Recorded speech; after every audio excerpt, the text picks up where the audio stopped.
बिस्मिल्लाहिर्रहमानिर्रहीम। आज के लेक्चर का आगाज़ करेंगे।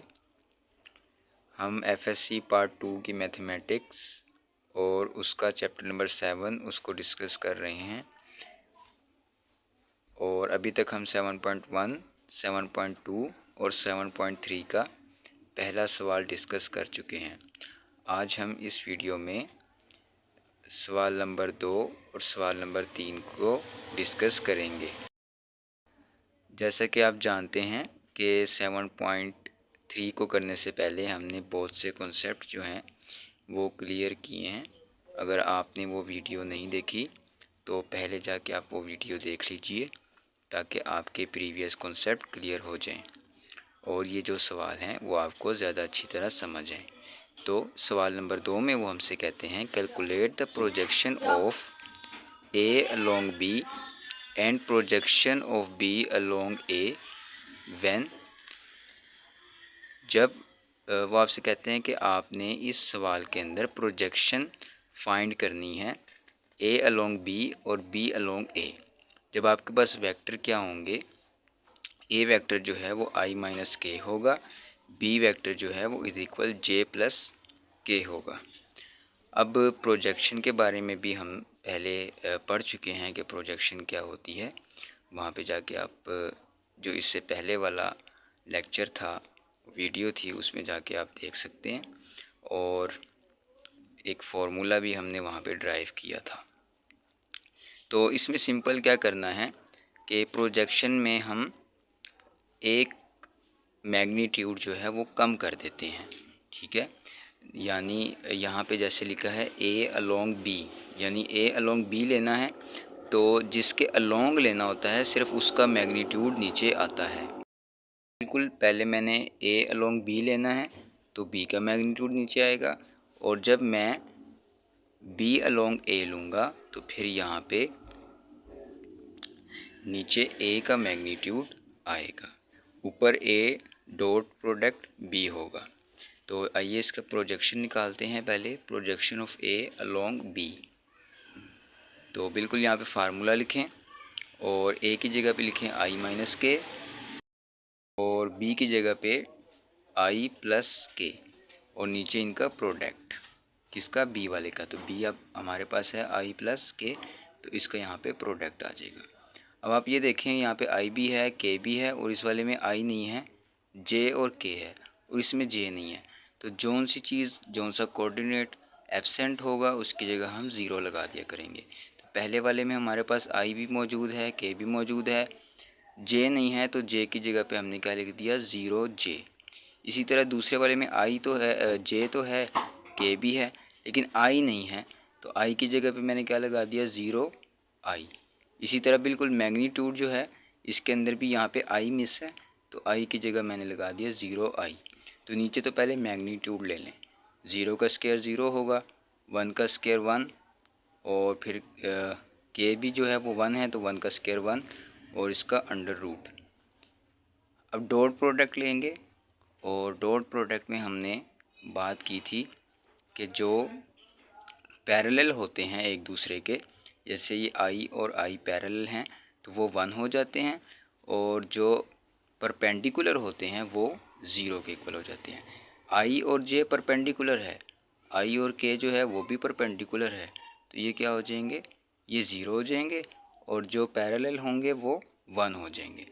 तो यहाँ पे आई जब आई के साथ मल्टीप्लाई होगा तो वन आ जाएगा। तो यहाँ पे आई वन है और ये वाला आई ज़ीरो है।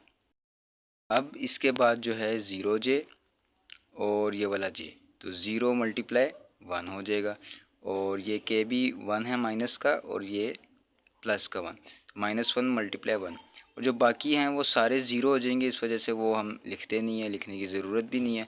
और नीचे वो मैंने आपको बता दिया है कि मैग्नीट्यूड लेना है।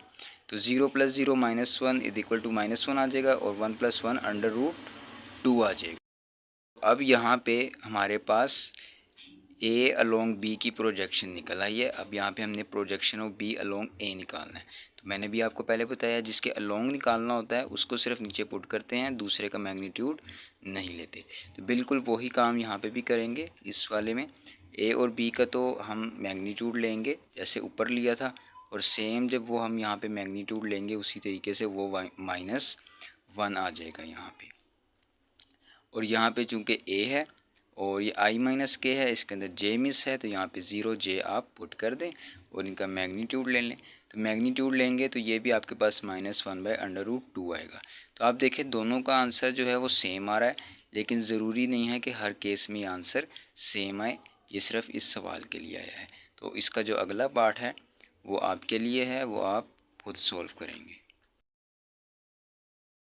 अब हम इसका सवाल नंबर 3 देखेंगे। सवाल नंबर 3 में उन्होंने कहा है फाइंड द रियल नंबर, कि एक रियल नंबर फाइंड करें अल्फ़ा, और इसका जो वेक्टर है वो u एंड v है, यानी u और वेक्टर आपको दिए गए हैं, इसमें से आपने अल्फ़ा फाइंड करना है और ये दोनों आपस में क्या हैं, परपेंडिकुलर हैं।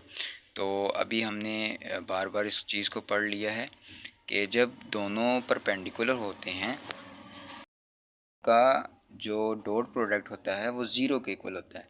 तो यहाँ भी ये u एंड v सवाल के अंदर बताया गया है कि ये आपस में परपेंडिकुलर हैं। तो जब ये दोनों आपस में परपेंडिकुलर हैं तो इनका डॉट प्रोडक्ट किसके इक्वल होगा, ज़ीरो के इक्वल होगा।